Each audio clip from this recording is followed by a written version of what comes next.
nós vamos para onde? Para o ion ou para o dólar?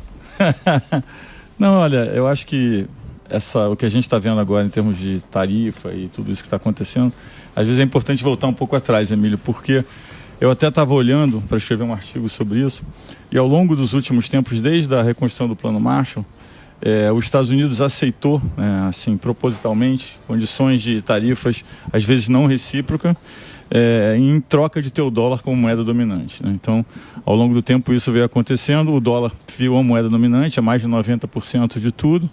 Então, acho que agora tem um questionamento em relação a se essa não reciprocidade é razoável ou não. E vale lembrar também que nesses acordos todos, e tem vários documentados, também existia uma ideia de que os Estados Unidos ia pagar mais, né? Pela defesa, e aí tem alguns exemplos que foram citados recentemente. Então, eu acho que no final das contas nós vamos para o digital, nós não vamos nem para o dólar, nem para o... Eu acho que tem alguns artigos já sendo publicados, a Ásia já está se interligando digitalmente, a gente já tem soluções que conseguem ligar sistema de pagamento instantâneo em tempo real. A latência, que é o tempo que demora, né, um pagamento está indo para 4, 5 segundos.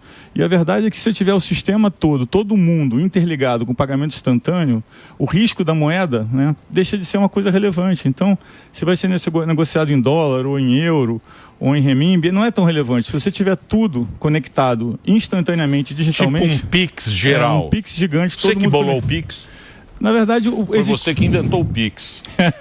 Foi o Banco Central. Foi o Carlos Neto. Como é que também. você foi lá? Conta a sua história. Como é que você foi lá o Banco Central faz o quê? Eu posso ter uma conta no Banco Central? Não pode. Para que serve o Banco Central? Não, o Banco Central tem dois objetivos: controlar o preço e controlar, vamos dizer assim, a saúde do sistema financeiro. Os dois principais objetivos vamos dizer assim, ter certeza, né, de que preserva o valor da moeda, que o valor da moeda está preservado e que você tenha uma estabilidade financeira. Então, você cuida do real. Isso, você cuida da moeda. O objetivo é a moeda. Exato. No final das contas, a estabilidade financeira também é moeda. Então, no final das contas, o principal objetivo, né, é você ter certeza que você mantém o valor de compra da moeda. Por isso que sobe os juros, cai os juros, vocês ficam ali olhando como é que está o nosso principal instrumento de trabalho, às vezes, infelizmente, é os juros. Agora, deixa eu fazer uma pergunta para você, porque você foi muito contestado na época da pandemia. Você estava lá, né? Tava. E eles falavam, não, isso aí tá... Os jornalistas falavam muito, porque nem agora tem muita especulação com esse negócio do... Os caras que estão lá, eles dominam mesmo essa... Vocês sabem mais ou menos o que vai acontecer? Ou você também, igual a gente que não sabe direito? Tá meio avulso. Chuta com a esquerda, chuta com a direita. Como é que é esse lá entre vocês? Não, tem uma equipe técnica muito boa. O Banco Central tem muita gente que estudou fora, que tem mestrado, que tem doutorado, que trabalha na parte de modelagem há muito tempo. É óbvio que a gente vive num ambiente de certeza e o Banco Central trabalha com incerteza. E às vezes eu vejo muita crítica, olha, na pandemia você caiu os juros demais. Mas aí tem que voltar atrás e lembrar, naquele momento na pandemia, quando o juros estava lá embaixo, foi um momento que os Estados Unidos tinha feito uma reunião extraordinária para cair os juros. Muita gente achava que o crescimento do Brasil ia ser negativo em 9% e a gente não tinha muita ideia do que ia acontecer com as pessoas em casa, tinha muita dúvida do que ia acontecer. Então é curioso porque na época as pessoas reclamaram que a gente tinha que ter caído mais os juros e hoje as pessoas reclamam que caíram demais os juros. Então é importante entender que quando você toma aquela decisão, você tem variáveis na mão naquele momento. Obviamente depois as coisas mudam. Se você pudesse olhar, né, ter uma bola de cristal e olhar para frente, às vezes você fariam coisas diferentes. Mas com as variáveis que a gente tem na mão, é o melhor que a gente consegue fazer com os instrumentos que tem, né? Com o Banco Central também não tem todos os instrumentos. Sim, mas vocês ganharam o prêmio. Lá foi o que se saiu melhor naquele momento, né? O Banco Central ganhou o prêmio de melhor Banco Central do mundo entre América Latina e global, 4 anos dos 6. Caramba. Quanto tempo fica lá o presidente? 4 anos, né? A gente passou a lei de autonomia, então na verdade a ideia é que o presidente fique 4 anos, mas em mandatos diferentes. Então, ele fica 2 anos num mandato e 2 anos num outro mandato, né? Ou seja, se tiver alternância, né, de poder no executivo, ele vai servir 2 anos um presidente e 2 anos o outro presidente. O meu caso foi 6 porque a gente fez a autonomia no meio do processo, então era importante que eu avançasse no outro mandato 2 anos. Entendi.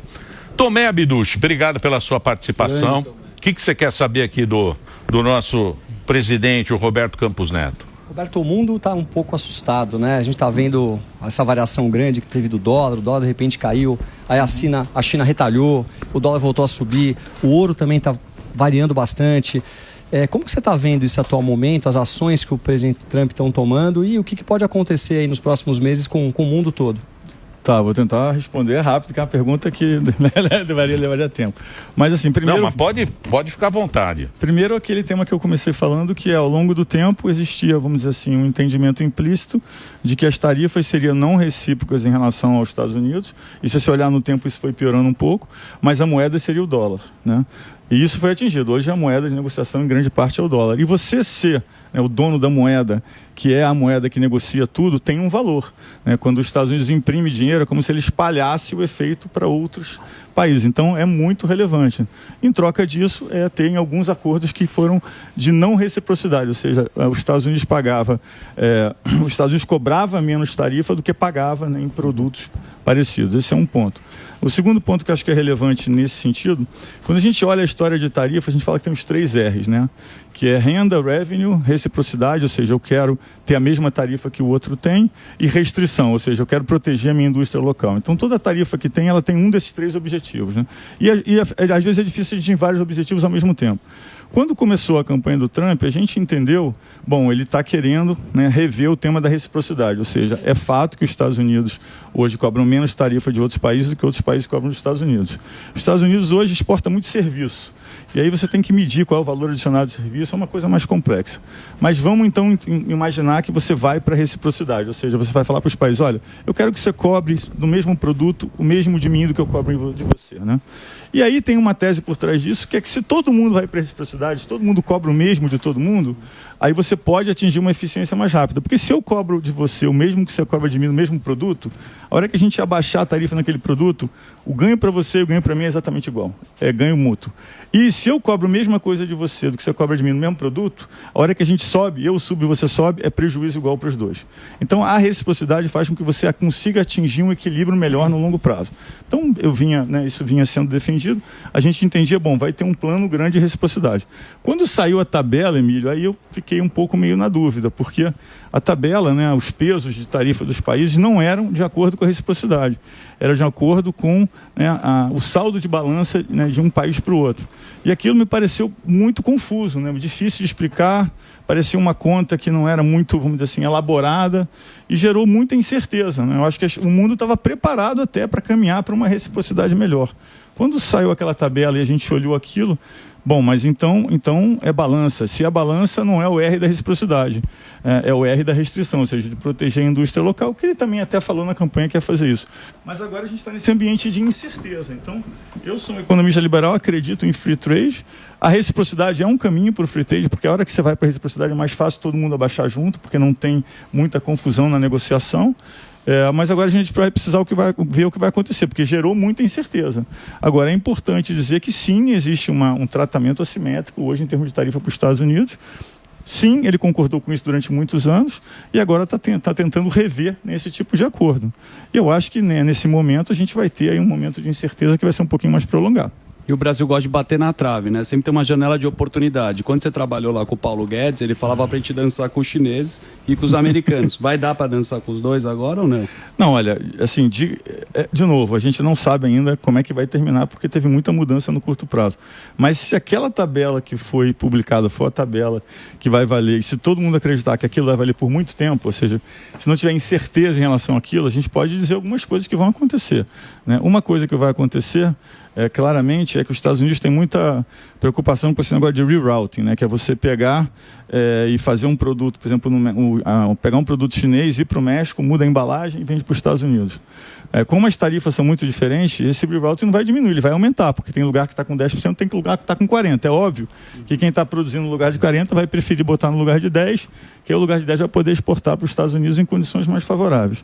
E outra coisa é que a China é um grande mercado de exportação, né? Ele está tentando mudar para o modelo de consumo, mas ainda não foi, vamos dizer assim, feliz nessa mudança. Então hoje a China tem alguns mercados que eles precisam para poder alimentar os seus produtos.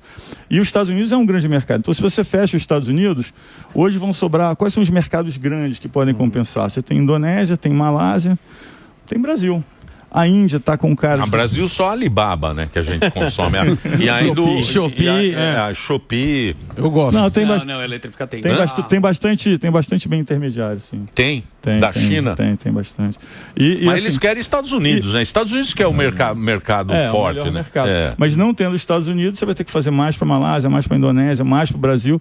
Como a China tem uma capacidade produtiva ociosa, vai vir produto mais barato, né? Então você tem o lado bom de que você tem produtos mais baratos, e o lado ruim é que isso pode causar também um desequilíbrio na indústria local, dependendo de como isso vai acontecer.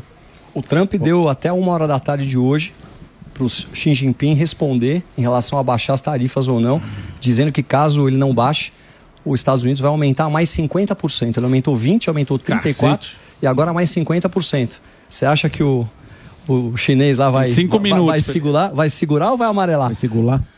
Não, eu acho que se o que tiver por trás também é realmente um tema de reciprocidade, olha, vamos chegar num lugar onde você cobra de mim o mesmo que eu cobro de você, a gente vai começar a ter negociação. Você olha, por exemplo, naquela tabela que estava até aqui na telinha agora, esses países mais pobres que tiveram uma tarifa muito grande, tem países desses que não tem nem como ter uma balança positiva com os Estados Unidos, porque uma balança neutra com os Estados Unidos, porque é um país pobre, não tem como comprar nada. Eles vão lá, por exemplo, a Nike, se você pegar o calçado da Nike, ele é feito em grande parte, né, nesses países mais pobres, vários outros países mais pobres e vários outros itens. Então acho que esses países mais pobres já saíram para negociação, já tem várias notícias de alguns querendo negociar. E o governo americano já disse que, olha, se você vier para reciprocidade, eu aceito. Então agora a gente vai ter esse teste, né? A Úrsula da Europa, que é a comissária, já falou, olha, a gente pode fazer um acordo recíproco aqui com taxas baixas. A Argentina está construindo um acordo recíproco com os Estados Unidos com as mesmas taxas para todos os produtos. Então agora a gente vai testar essa tese de que, de fato, os Estados Unidos queriam reciprocidade. E nós? A França já disse que o mercado comum europeu não quer o Brasil. Já falou hoje, né? Tô louco. Não, que o Brasil queria fazer esse acordo. Rejeitou o acordo com o Brasil. A França, né? A Europa tem um modelo mais complicado, né, Emílio? Porque a Europa viveu muitos anos de energia barata da Rússia, segurança barata ou quase de graça dos Estados Unidos, ou pelo menos os Estados Unidos pagavam uma grande parte, e um modelo onde ele importava, né, em condições favoráveis da China, com um benefício da zona do euro. Hoje você já não tem mais energia barata da Rússia, nem vai ter, e também parece que não vai ter mais a proteção barata ou quase de graça dos Estados Unidos, né? Como é um país envelhecido, que teve um gasto governamental muito alto, ou seja, a dívida muito alta, e a produtividade vem caindo ao longo do tempo, precisa se reinventar. Então acho que hoje a Europa é um lugar onde as pessoas olham e falam, não, eles precisam se reinventar. Presidente, se o objetivo for reindustrializar os Estados Unidos, o Trump vem falando muito sobre isso, em que medida tarifas protecionistas podem ajudar a reindustrialização americana pelo princípio da reciprocidade? Olha, primeiro, reindustrialização, que é o restriction, ou proteção, e reciprocidade, às vezes, não conseguem atingir o mesmo objetivo. Uma coisa leva para um lado e outra coisa leva para o outro. E o que a gente, né, eu sou um economista liberal, o que a gente acredita é que cada país tem que estar na sua fronteira de eficiência, ou seja, eu vou fazer aquilo que eu sou mais eficiente e vou trocar, né, com algum outro país ou comerciar com aquilo que ele é mais eficiente do que eu. Então tentar fazer uma reindustrialização depende da sua aptidão, da sua eficiência, da sua mão de obra, da sua tecnologia.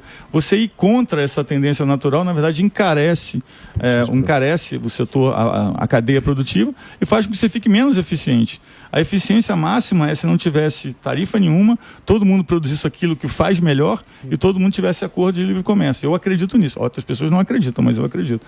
Então eu acho que a reindustrialização, ela precisa, a gente precisa ver como é que isso vai acontecer. Agora, a reindustrialização, ou seja, a proteção por proteção, não fala com reciprocidade. Essas coisas podem não atingir o mesmo objetivo.